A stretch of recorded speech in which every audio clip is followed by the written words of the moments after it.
All right, today we're going to talk about John C. Lilly. He was funded by NASA and did a lot of LSD and tried to telepathically communicate with dolphins. And yes, you heard that right. NASA funded him. And there's about a lot of controversy with this because his assistant ended up doing inappropriate things with one of the dolphins, and it's just a whole mess. But we're going to talk about John C. Lilly. We're going to talk about Carl Jung, and we're going to talk about synchronicities, all right? So indeed, right, when I first learned about John C. Lilly, it was like this project in the 60s where they used dolphins in order to understand the dolphins' language, is what the story is, to teach them human language and to use it in preparations for conversing with extraterrestrial life.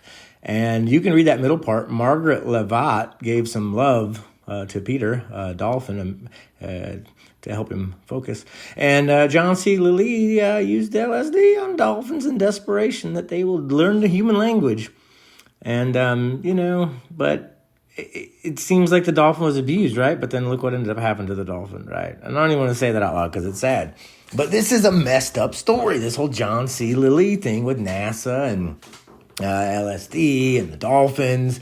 And he had a lot of similar ideas to Carl Jung about like synchronicity and about, I guess some people would call them coincidences, right? But John C. Lilly had a concept called ECCO, E-C-C-O, the Earth Coincidence Control Organization. And it was like a metaphor, hypothetical, or just an analogy for some force that beyond our understanding that kind of orchestrated, events in our life, right? And as I go into this video, you'll be able to look at me as the fool if you want, right? And some people will. I've been called schizophrenic in the comments and what else? Manic, right? But that's only about 1% of the comments. The rest of them are calling me just nothing but positive things and appreciating the videos and wonderful compliments. And I think I want to encourage everybody, even if people look at you like the fool, be the magician, right? Let them be the fool on the hill, right?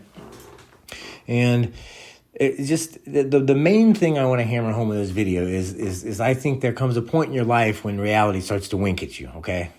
Song lyric might answer a thought you just had. A number repeats everywhere you look.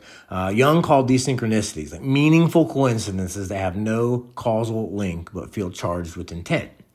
Now, what if those moments aren't random at all, but like signals? What if some intelligence is woven into the very code of the world, the plasma or the matrix or the illusion or the Maya, and it's communicating with you, right? So it's like regardless of what you think about quantum physics, right, there's this observer effect where if light is observed, it behaves differently, Is it a wave? Is it a particle? It exhibits behaviors of both depending on whether it's being observed. And it kind of relates to what I think is going to happen when this plasma event goes off. We're all kind of going to get what we deserve from Santa or Satan coming down the chimney, Lucifer descending down the North Pole, turning some of us into coal, right? Plasma fried coal, metamorphed. So Jung spent decades studying dreams, symbols, and the strange way unconscious speaks in patterns. He noticed when someone became deeply introspective, when the inner world stirred, the outer world began to echo it. And that's what I've been noticing lately, and I want all of you to be hip to this. He called it synchronicity. It's a principle of connection through meaning, not cause. In other words, your psyche and the universe share a language. Archetypes, numbers, symbols. It's like this morphic mirror. And Rupert Sheldrake, he's a genius. He talks about morphic resonance. And it responds when you awaken to it. Or maybe it's always been responding, and it was just waiting for us to wake up and notice. I don't know. Tell me in the comments which one of those you think is more accurate. But whether you call it the matrix or synchronicity or coincidence, things start getting really weird when you start paying attention to that and following and looking for that, right? But in a healthy way, in a balanced way. But Jung would say the collective unconscious is a field of shared symbolism, and the archetypes are recurring programs that shape events, and synchronicities are evidence of the psyche, that the psyche extends beyond the skull, right? We're spiritual beings having a human experience, and we can tune into this etheric field, or through our pineal gland and through resonance. And the electromagnetic field is a player in this. So decades later, after Jung, Scientist and psychonaut John C. Lilly, who I opened with, took the same idea into cosmic territory. He was funded by NASA and the Navy. He researched communication with dolphins, the Earth's other large brain species, while exploring consciousness through LSD and sensory isolation. So under those conditions, he claimed to encounter intelligences operating beyond human perception. The ECHO, the Earth Coincidence Control Office. According to Lilly, ECHO arranges coincidences to teach, test, and evolve conscious beings. And I kind of feel the same way. And I like the acronym, right? ECHO, like a feedback, right? Like a reverberation, like karma, right? Whatever you put out comes back to you. And we're all just fractals of source, right? Wearing different masks, skin suits, mech suits. Well, Lilly's LSD and isolation tank experiments, right? He would, go into like these sensory deprivation tanks and take LSD and try to communicate with dolphins. And he basically thinks the Earth is a training simulation for consciousness, and you belong to Echo, not to yourself. Sounds familiar. And you are not your own, right? Isn't that in the Bible? And coincidences are messages. Pay attention. You're guided. Ignore them, and you have to repeat lessons, right? They come here to break us out of loops, like I said in the last video. For the scavenger hunt clue you seek, follow the path you must. So Jung mapped the psychic architecture, right? But Lilly kind of in a way like more so exposed its circuitry. They found the same truths that mind and matter are interwoven, right? And the universe behaves less like a machine and more like a dream, but like synchronicities basically are the footprints of this interactive field, the clues that it leads, right? The consciousness itself. And when you notice them, the field notices you, or vice versa. The pattern tightens, and reality becomes like responsive, personified, alive. It's like you're in communion or something. Or union, yoga, in union. Follow the trail of symbols is what I'm saying, right? Is what I'm doing, and it's almost like your life becomes some kind of weird initiation, and the world rearranges itself around your state of consciousness, and this is my testimony. So the song on the radio answers your question. Strangers deliver messages without knowing it. You overhear a conversation. It pertains to something you're thinking about. You know, Jung would say the unconscious is externalizing itself, but Lilly would say more like it's echo adjusting your reality to nudge you toward higher coherence, right? And, you know, which came first, the chicken or the egg? Is it the same consciousness? One's just, you know, we're just a fractal of the other. But this ties into kind of like the simulation feedback. It's information provided after a simulated activity to help a learner improve their performance by identifying what they did well and where they can improve. And this feedback can be given immediately during the simulation or through structured post-simulation discussions called debriefings, where participants reflect on their actions, the rationale behind them, potential solutions. Effective simulation feedback is specific, constructive, timely, and helps connect the simulation experience to real-world performance. So is it always trying to do this? And some of us just wake up to it? Or, you know, are we manic and schizophrenic? Is the line between genius and insanity and madman like very, very thin? You know? I mean, do people that are crazy question whether they're crazy? I don't think they do, right? And my point is, what I'm trying to say is like we're being guided, right? And it's not ruled. It's we have to want to cooperate basically by some kind of like intelligent pattern that wants us to wake up. It's ultimately benevolent if we are benevolent, but it's also like indifferent, because if we're indifferent, it just mirrors us, right? And is there an echo in here? Well, of course. I know him. He's me. I am you and you are me. I am the walrus cuckoo cuckoo. Jung and Lilly left us the same message. Pay attention. It's free. Symbols are alive. You're not spectating here. You're participating in a living conversation with the cosmos, the Maya, the illusion, right? And once you recognize this design, you kind of realize this pattern, right? It's always been arranging itself around your awakening, right? It's a feedback loop. So Jung's concept of the self is the organizing center of the psyche. It's the point where consciousness and unconscious meet. It's kind of like an internal compass and pointing towards wholeness. But Lilly's echo describes something similar, but more of like that externalized, right? An intelligence or coordinating field that arranges the coincidences and events to guide consciousness. So Jung kind of mapped it inside the mind, and Lilly kind of mapped it outside. So they're saying the same thing, just with different languages, that there is some kind of central intelligence orchestrating the unfoldment of awareness. And Tesla would say the same thing, right? I get my ideas from the ether, or something like that. My brain is only a receiver. I kind of like they tune in, and some people might call them downloads, right? This sounds kind of new agey and cheesy, but tuning into the Cashapp record, remembering, right?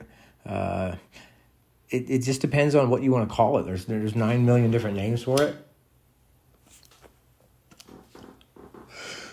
And the thing is I think when life hands us trauma, like these obstacles, I think in Japan or something, the word for opportunity or problem, opportunity is hidden within the word problem. I think there's opportunity in all problems. So events that feel negative, they're not random punishments, they're like feedback loops, a nudge to wake you up from this pattern, to get you out of the loop, these stale routines, and focus attention where it's needed. Every challenge is like a glitch in the simulation, like notice me, adjust, evolve. It's like the Buddhist farmer who a horse came onto his property, right? And then a neighbor came over and said, hey, congrats, you got a free horse. And the neighbor's like, oh, who knows what's good or bad, right? The wise man said that. And then a day later, the kid, the wise man's son rode on a horse, fell off, broke his arm. Here comes the neighbor. Oh, I'm sorry to hear your son broke his arm. Wise man's like, whatever, next week, the army comes around trying to recruit people and the son can't go. And the story goes on and on, But you never know what's good or bad. This is where Jung, Lilly, and modern physics intersect. The observer effect suggests that consciousness changes the system it observes. Simulation feedback implies that the universe itself responds to the choices and focus of the mind, intention and attention. In the holographic universe, everything contained in the whole, it hits at each fragment, every coincidence you encounter, exactly. So synchronicity then is the language of the system. Coded conversation between you and the organizing intelligence that underlies reality. The self and echo are two faces of the same truth. Reality is alive and it's guiding you, and it's you and you're it, and it's you and you it, and tag you're it, right? I am he as you are me, and we are all together. I am the Eggman. I am the walrus. But so are you. The word has always been speaking to you. The word and the world. Synchronicities are not accidents. They're messages, invitations to awaken. Jung and Lilly, they both saw the patterns. And it's every coincidence is like a letter in this language, right? And every challenge is a doorway. Every insight is a sign. And it always, I think it always has been. It's just that now some of us are listening. And for me, I feel neurons connecting. I feel new patterns in my brain, connecting things easier and seeing more clearly. And when you start following that trail, and when I have anyway, and I embrace the guidance hidden in the events, my life is transformed. No longer like a passive traveler. I'm more like a participant in this cosmic conversation, right? And the universe isn't random. It is responsive. So the whole thing is, right, is I believe Echo is paying attention under any name, right? It's paying attention. Are you? And I wanted to get one last thing in before the end of the video. How do we practically apply this, right? So start small. Keep a journal of coincidences if you've never done this before. Numbers, songs, encounters, repeated symbols. Pay attention and journal it if you need to, and the patterns repeat. And follow your bliss, right? Follow what excites you. Even tiny sparks of curiosity or joy can be breadcrumbs from this pattern. So just pursue them, ask questions, notice the subtle nudges. And the more you engage, the more responsive the system becomes. I promise you. Well, it has for me. And suddenly my life started to feel like this elaborate scavenger hunt, right? And it's like cosmic game designed to reveal the magic that has always been there. And these are my thoughts. These are not AI's thoughts, right? I kind of said, hey, here's what I want to make a video about. Here are some of the concepts I have. Save me the time from typing all this, right? And I encourage all you to use things, as tools and not let them, be yourself slaves to them. Everything is a medicine or a poison depending on the dose, right? So it's key to balance in everything. So I encourage you to use tools that make your life easier, but I encourage you to always have balance and think for yourself, right? It's everything's a balance. And I just think that just like I have, you may find doors opening in unexpected ways, people appearing just when you need them, insights arising that seem to come from nowhere, and just coincidences that are way, way, way, way, way, way, way too coincidental.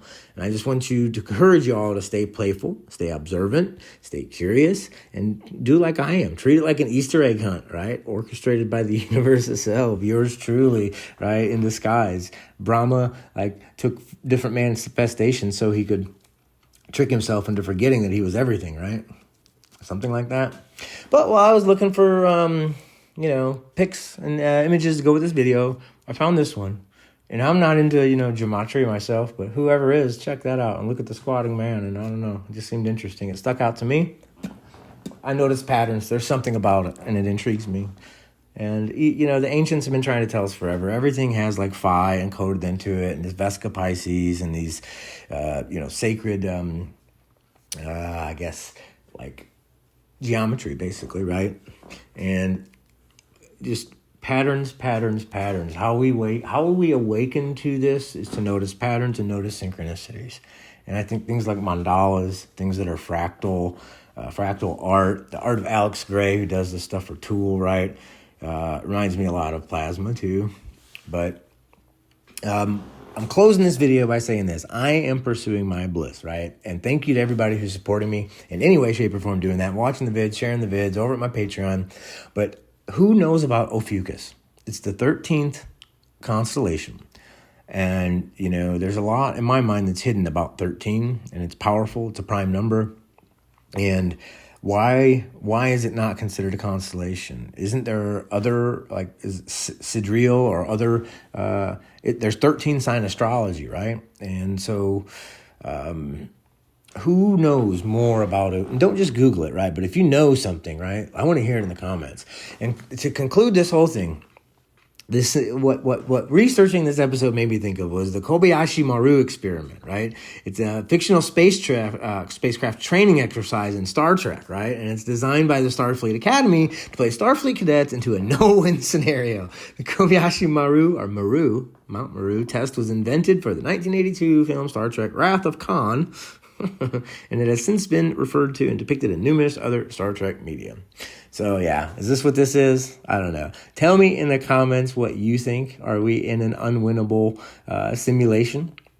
And this is meant for us to grow, right? And we're all here, like some of us chose to come here on missions like bodhisattvas and help other people kind of awaken to their own divinity. I don't know, but are you going to go? Namaste. I'm not going to go. Namaste. All sentient beings. Anyway, love you all. Hope you enjoyed the video. Peace.